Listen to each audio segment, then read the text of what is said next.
Life, culture, and current events from a biblical perspective. 2020 on Vision. Well, just when you thought it couldn't get any stranger, how does the headline sound? It should be illegal to be a stay-at-home mum. Well, there are some feminists who think that being a stay-at-home mum perhaps is not any sort of level of aspiration for women. Bill Muhlenberg from Culture Watch has been monitoring some headlines, responding to headlines like that. Bill's joining us for another Friday catch-up for our Culture Watch segment. Hello, Bill. Welcome back to 2020. Great to be back. Bill, when you saw that headline, it should be illegal to be a stay-at-home mum. What was your immediate reaction? Well, it was, as it should be with most people, a bit of a shocker on the one hand, but on the other, if you're familiar with radical feminist theory over the last half-century, you know this is part and parcel of their agenda. So I did look, when it first came, this opinion piece, and I thought, oh, well, maybe I should write this up at one point, and, well, I finally did, because I revisited the piece, and, at first I thought, often an opinion writer, some editor, sub-editor will come along and put in a shocking headline just to get your attention. So I thought, well, maybe she didn't say the headline, sub-editor did. But when I reread the piece, sure enough, she still was going on about, why are we allowing mothers to stay at home with their children and they should be out in the paid workplace. So that confirmed that was certainly where she was coming from as a fairly radical feminist. So, yeah, I did pen a piece. I went back and I offered a lot of quotes from some of the older feminists who said pretty much exactly the same thing. So there's nothing new here. She's simply regurgitating the kind of standard radical feminist line.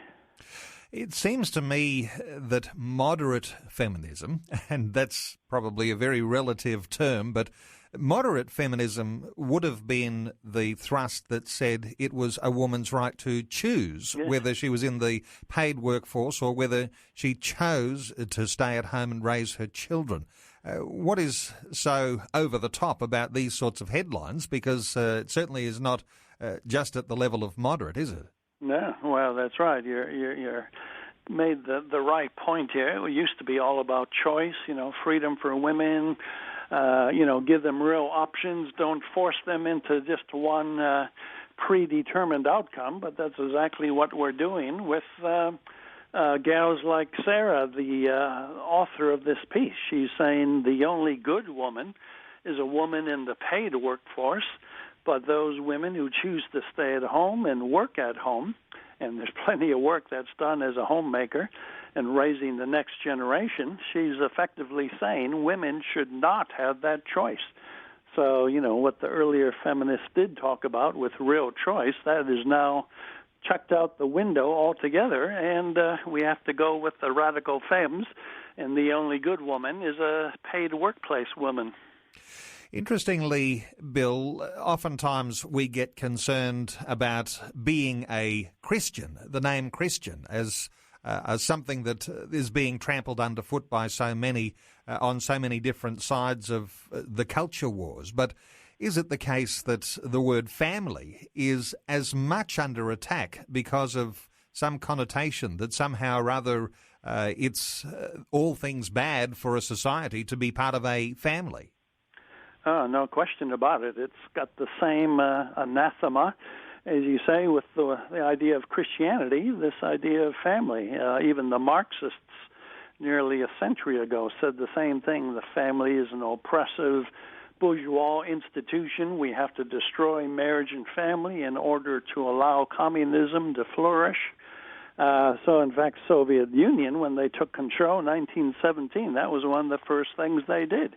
They declared war on marriage and family. It was a very radical agenda. The only problem was nature and nature's God has determined that family is the way societies flourish and prosper. So after a few failed decades of this in the Soviet Union, they even had a return to marriage and family. But the radical feminists of the last half century have simply followed this line of reasoning, if you will, to say that marriage and family are simply oppressive, patriarchal institutions.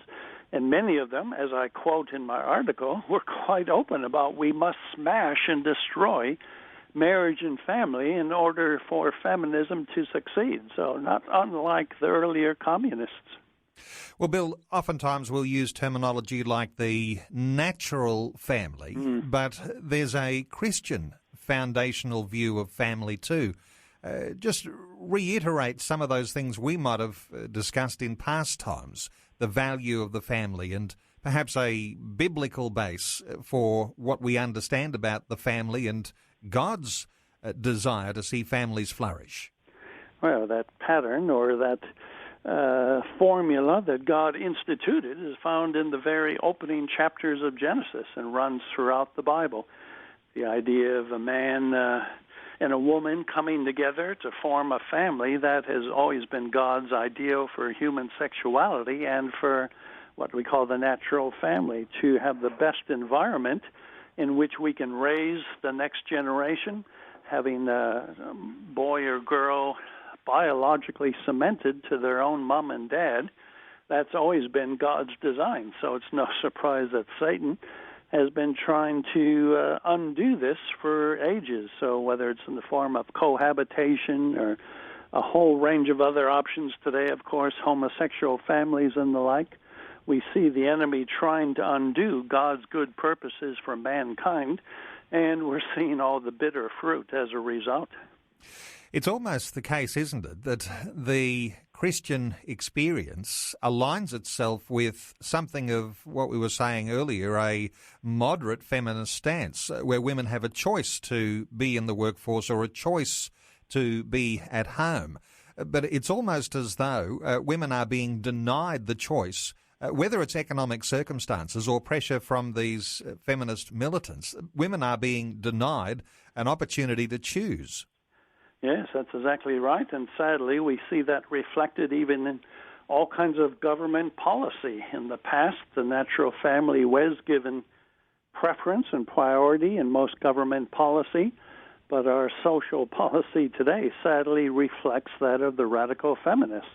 For example, we'll often hear about things like paid maternity leave. Now, what's all that about? That's about women who are in the workplace getting money for, maybe a short period of time, 6, 8, 10, 12 weeks, with the assumption that they go straight back into the workplace after that period.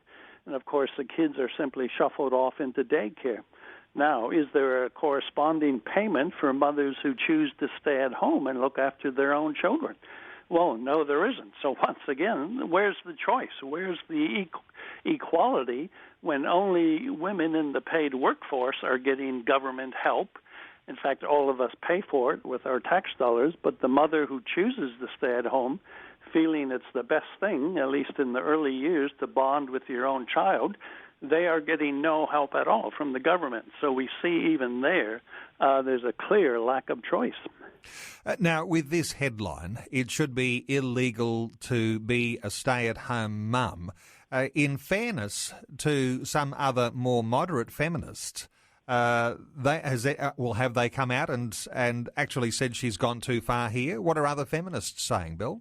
Well, sadly, I certainly haven't seen, at least in Australia, any other Australian feminists condemning her for this radical stuff. I think most sadly would probably agree with her. Of interest, however, her comments were so outrageous and so over the top that I do quote several American commentators. This story has made it around the world. So I quote one guy and one gal on this issue, and they both are quite concerned about, this is the radical agenda in play, and this is where it's all leading, taking away rights of women, especially those who value traditional motherhood, and having a predetermined outcome in terms of where we all go as family. And it's all about getting women in the paid workplace and not acknowledging any who choose to stay at home. So at least overseas, they're saying, wow, what's going on in Australia?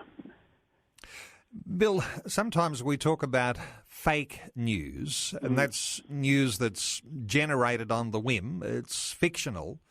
But then in this case, is this something you might even talk about as being extreme news, the idea of touching on an extreme position so that you can get a headline? It should be illegal to stay at home as a mum. Do you think that sort of thing is growing in popularity too, extreme news?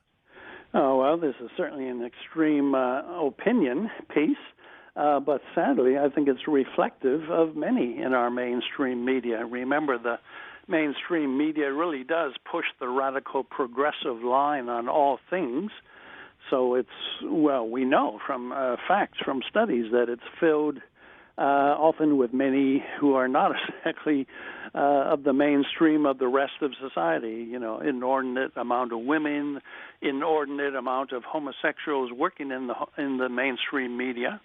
So we often get their point of view, whether it's opinion pieces, news stories, entertainment, you name it.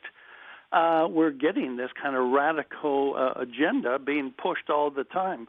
So, yeah, it's extreme, but that's because the progressive left agenda is extreme, and sadly, it's about the only one you hear from in the mainstream media, which is why groups like Culture Watch exist to help get a different point of view. Well, Bill, I'll point people to your latest article. It's entitled The Feminist War Against Motherhood. Now, you can simply Google Culture Watch, or you can go to billmuhlenberg.com. Bill, always good getting your insights. Thanks so much for joining us again today on 2020. Great again to be with you. Before you go, thanks for listening. There's lots more great audio on demand, or you can listen to us live at visionradio.org.au. And remember, Vision is listener supported. Your donation, large or small, will help us continue connecting faith to life for hundreds of thousands of people across Australia and around the world. Learn more or donate today at visionradio.org.au.